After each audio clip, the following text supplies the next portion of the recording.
कि सीट का बंटवारा, सीट शेयरिंग और सीट के बाद अलग अलग जो क्षेत्र है, विधानसभा क्षेत्र, उसके बारे में सभी दल ने आपस में चर्चा कर लिया है और चर्चा करने के बाद सभी लोग अपने अपने दल के उम्मीदवार की घोषणा कर रहे हैं।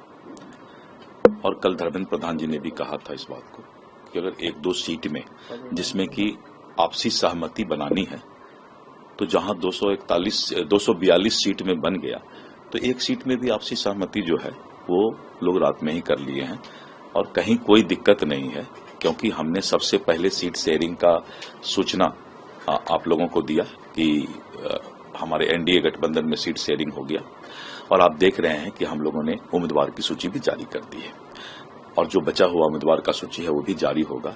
एनडीए गठबंधन में कहीं कोई दिक्कत नहीं है और किसी तरह का कोई समस्या भी नहीं है।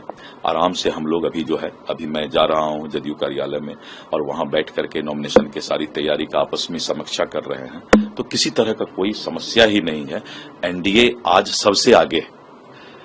अभी तक महागठबंधन ने सीट शेयरिंग का सही फिगर भी लोगों को नहीं दिया है और दूसरा कि उन्होंने अभी तक जो है उम्मीदवार का घोषणा भी नहीं किया है।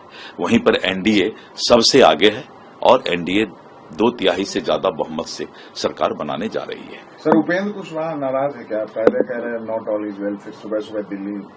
उपेंद्र कुशवाहा जी का सारा मामला हल हो चुका है और अब वो कहीं किसी तरह का कोई समस्या नहीं है। सर, ग्रैंड अलायंस में नहीं, मैंने कहा को 16 अक्टूबर को गृह मंत्री जी आ रहे हैं, उनका न्यूज चैनल के साथ वार्ता है 16 के शाम में और उसके बाद जो है प्रमुख नेताओं के साथ वो बैठक करेंगे। 17 तारीख को उनकी एक सभा होगी और 18 तारीख को फिर हिंदुस्तान पत्रिका का जो है कोई उनका कार्यक्रम है और उसके बाद फिर वो दिल्ली जाएंगे। बाकी के बचे 30 सीटों का सर उम्मीदवार तैयार बैठा